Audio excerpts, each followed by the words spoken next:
N R او کے فیصلے کے اوپر عمل درآمد کرنا شروع کر دے تو شاید عدلیہ اور گورنمنٹ کے بیچ میں جو ٹسل ہے وہ ختم ہو جائے. یہ تو سوال ہے نا, وہ تو جواب دے رہے ہیں. گورنمنٹ کہہ رہی ہے کہ N R O is one sided.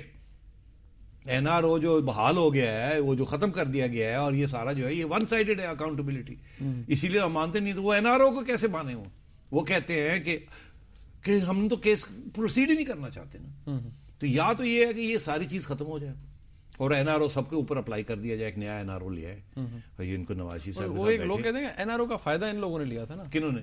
Government نے, اوبیسلی گورنمنٹ کے لوگ. ہاں تو فائدہ لیا تھا نا, مگر اس سے پہلے اور لوگوں نے بھی تو بہت سے فائدے اٹھائے ہوئے نا, جو انریٹن این آر اوز. ارے یار وہ پتہ نہیں کتنے پارڈنز اور کتنے این آر اوز. کوئی این آر اوز ججمنٹس کے ذریعے آ جاتے ہیں, کوئی N R Os executive order کے ذریعے آ جاتے ہیں. اور ان کو گورنمنٹ کے گلے میں تو یہ این آر او پھنسا ہوا ظاہر ہے. سیٹھی صاحب یہاں پر ہمارے ساتھ ایک اور موجود ہے, جمیل صاحب. السلام علیکم. السلام علیکم سر. وعلیکم السلام جی. سر میرا سوال یہ ہے کہ دیکھیں جب بے نظیر کا کیس آیا اس میں رحمان ملک کے تانے بانے تھوڑے سے ان سے ملے, ٹھیک ہے, اس میں بھی فوراً ججمنٹ آ گئی کہ زرداری صاحب کی کہ رحمان ملک سے کوئی بیان نہیں لیا جائے گا. اب ان کو ہائی کورٹ سے سزا ملی تو زرداری صاحب نے فرنٹ پہ آئے اور انہوں نے کہا نہیں ان کو سزا معاف ہو گئی. اب مشرف صاحب کی جب کہا گیا کہ پروٹوکول ختم ہو تب بھی رحمان صاحب فرنٹ پہ آئے کہ ان سب سے پہلے بیان انہوں نے دیا کہ نہیں ان کا پروٹوکول ختم نہیں کیا گیا. اب دیکھیں ان ساروں کے آپس میں تانے بانے ہیں, تو ان سے ایک دو ان کو کلیئر کیوں نہیں کر دیا جاتا؟ کیا چیز کلیئر کی جائے جی؟ کلیئر کرا سکتے ہیں اپنے آپ کو. کیا مطلب؟ وہ یہ کہہ رہے ہیں کہ رحمان ملک صاحب کا وہ یو این کمیشن کی رپورٹ ہے محترمہ بینظیر بھٹو کی شہادت کے اوپر, اس میں رحمان ملک صاحب کے اوپر بہت بڑا کوسچن مارک ہے ان کے رول کے اوپر, اور وہ وہاں سے چلے گئے وہ بھی. اور پھر وہ کہتے ہیں رحمان ملک صاحب کے حوالے سے پریزیڈنٹ صاحب نے آرڈر کر دیا کہ رحمان ملک صاحب سے, بابر اعوان صاحب سے کوئی سوال نہیں پوچھا جائے. عرض یہ ہے جناب کہ یہ بڑی غلط فہمی ہے کہ رحمان ملک صاحب کے کنڈکٹ کے اوپر بہت بڑا کوسچن مارک ہے. کوسچن مارک پتہ کیا ہے کہ یہ واپس مڑ کے کیوں نہیں گئے, یہ کیوں گھر چلے گئے اور پھر ہسپتال یو ٹرن کیوں نہیں لیا؟ یہ نہیں ہے کہ انہوں نے کچھ کیا یا ان کی ملوث تھے کسی چیز میں. یہ ایک سوال یہ کھڑا ہوا کہ رحمان ملک صاحب گاڑی آگے لے گئے اور واپس مڑ کے نہیں دیکھا انہوں نے, یا دیکھا اور یہ فیصلہ کیا. یہ کوئی ایشو نہیں ہے. پتہ نہیں آپ ہوتے اس سچویشن میں اور آپ کو کہا جاتا کہ سب ٹھیک ہے, گاڑی کی لائٹیں آ رہی ہیں, اب چلے. میں ڈیفینڈ نہیں کر رہا, میں آپ کو صرف ایک ہیومن ڈائمینشن بتا رہا ہوں. تو یہ کوئی ایشو نہیں ہے, it's not a big issue. Rehman Malik صاحب سے پوچھ لیں, انہوں نے 100 بیان تو دے دیے, اور پھر پوچھ لیجیے ان سے. It's not an issue. یہ صرف یہ میڈیا نے پتہ نہیں کیا بنا دیا اس کو. دوسری بات یہ ہے کہ یہ ہائی کورٹ نے کنوکٹ نہیں کیا ہے. ہائی کورٹ نے یہ کہا ہے کہ جو نیب کورٹ نے کنوکشن کی تھی اس کو اپہولڈ کیا ہے. تو یہ کہنا کہ ان کو کنوکٹ کر دیا اور انہوں نے معاف کر دیا, عرض یہ ہے کنوکشن نہیں ہوئی کسی کرمنل چارج کے اوپر. کنوکشن جو نیب نے کی تھی کہ آپ آئے نہیں اپنی ڈیفینڈ کرنے کے لیے, اس کے اوپر ہوئی تھی. وہ انہوں نے کہا کہ نہیں وہ ٹھیک ہوئی تھی, اور زرداری صاحب نے کہا اگر ٹھیک ہوئی تھی تو میں نے معاف کر دیا. چارج جو ہے ان کے اوپر کہ چوری کا یا وہ گاڑی کا, وہ تو ابھی پروو ہی نہیں, وہ تو ابھی ہونا ہے. تو یہ بھی یہی تو پرابلمز آ رہے ہیں یہاں کہ پتہ ہی نہیں ہے کہ جی ہو کیا رہا ہے اور کیا نہیں ہو رہا. معافی ہوئی ہے تو کس کی ہوئی ہے, کس چیز کے اوپر ہوئی ہے, وہ بیل لی ہے تو کیوں لی ہے. ارے بھائی اگر معافی ہو جاتی تو بیل کیوں لیتے پھر؟ تو کرمنل کیسز کے اوپر معافی شافی کوئی نہیں ابھی ہوئی ہے. باہر یہ یاد رکھیے گا کہ معافی ہو سکتی ہے.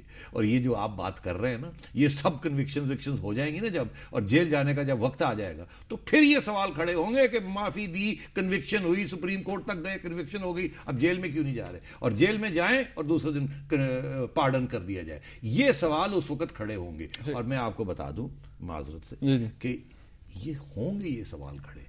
اور اگر کسی کا یہ خیال ہے کہ زرداری صاحب اور پیپلز پارٹی گورنمنٹ کو آپ پھونک ماریں گے اور وہ پھونک مار کے اڑ جائے گی اور وہ چپ کر کے یہ سن لیں گے, نہیں, وہ لڑیں گے. اب یہ اچھی بات ہے یا بری بات ہے اس کا الگ سوال ہے, وہ بھی ڈسکس کر سکتے ہیں ہم کہ یہ اچھی بات ہے یا نہیں اچھی بات, کیونکہ اس میں بھی بڑے پہلو دلچسپ نکلیں گے. سیٹھی صاحب محمد مرسلین صاحب ہیں کراچی سے ہمارے ساتھ. جی السلام علیکم.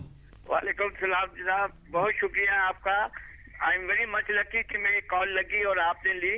مجھے سیٹھی صاحب سے یہ کہنا ہے صاحب, آپ لوگ سے شکایت وہ یہ ہے کہ سر آپ لوگ میڈیا والے بعض ایشو کو تو اتنا ہائی لائٹ کرتے ہیں, چاہے وہ جو ہے نا عدلیہ کا ایشو ہو, چاہے شعیب ملک کی شادی ہو, چاہے وہ کرکٹ ہو, لیکن صاحب جب یہ اس کا جب مسئلہ آتا ہے لائٹ کا, آپ جو ہے نا بڑے پولائٹلی اس کو ختم کر دیتے ہیں. آج کل پورا شہر, پورا ملک, پورے علاقے لائٹ کی کمی محسوس کر رہے ہیں, اور یہ رینٹل پاور جو آ رہا ہے آپ اس کو ہائی لائٹ نہیں کر رہے ہیں. خدا را سیٹھی صاحب آپ اس پہ کچھ کمنٹس کریں. بڑی مہربانی جی. معذرت سے یہ کہوں گا کہ ہم تو یہی تو شور پہلے پڑا ہوا تھا یہ رینٹل پارک کو روکا، کس نے روکا؟ یہ میڈیا کے اندر کیمپین چلی تھی نا، ساری تو یہ corruption رینٹل جو پارک رک گئے، نہیں تو یہ تو کرپشن کے ایک نیا باعث بننے والے تھے، تو وہ روک دیا گیا، وہ میڈیا کی وجہ سے ہوا۔ اب رینٹل پارک کا ایشو نہیں رہا۔ ایشو جو آپ کہہ رہے ہیں بجلی کے اوپر، تو رو رو کے ہم نے تصویریں دکھا کے کہ یہ لوگوں کے حال دیکھیں کیا ہو رہا ہے، اور گورنر ہاؤس کو کیسے گورنر ہاؤس یہ تبصرے کر کے کہ چوری بھی ہو رہی ہے، امیر چوری کر رہے ہیں، غریب کو بجلی نہیں، یہ ساری باتیں تو بھیا ہو رہی ہیں۔ میں آپ کی درد سمجھ رہا ہوں کہ آپ کہتے ہیں یہ کیا سارا فضول باتیں ہو رہی ہیں، جج کیا کہہ رہے ہیں اور رحمان ملک کیا کہہ رہا ہے، ہمیں بجلی نہیں مل رہی، ہم مر رہے ہیں، کوئی اس کی بات کرے، باتیں تو ہو رہی ہیں، مگر انفارچونیٹلی ہمارا مسئلہ یہ ہے کہ یہ سارے سیاستدان اور اس میں ساری انسٹیٹیوشنز کی میں انکلوڈ کروں گا، جہاں جانا چاہیے، جس کی بات ہونی چاہیے، مل جل کے وہ مسئلے حل کرنے چاہیے، وہ تو ہم کر نہیں رہے ہیں، تو وہاں آپ کی بات درست ہے، مگر یہ میڈیا کے اوپر نہ بلیم کریں، ہم نے تو یہ کہہ کے تھک گئے، اور میں پرسنلی تو تھکا ہوا ہوں، یہ سارے جو نان ایشوز جسے میں سمجھتا ہوں، یہ اکاؤنٹیبلٹی اور NRO، یہ کیا فضول باتیں ہیں۔ اکاؤنٹیبلٹی میں نے ابھی کہا نہیں ہو سکتی اس قسم کے حالات میں، پہلے نہیں ہوئی 60 سال میں، اور اب بھی نہیں ہوگی اس طریقے کے ساتھ، اور ہمیں توجہ دینی چاہیے معیشت کی طرف، غربت کی طرف، ہیلتھ کی طرف،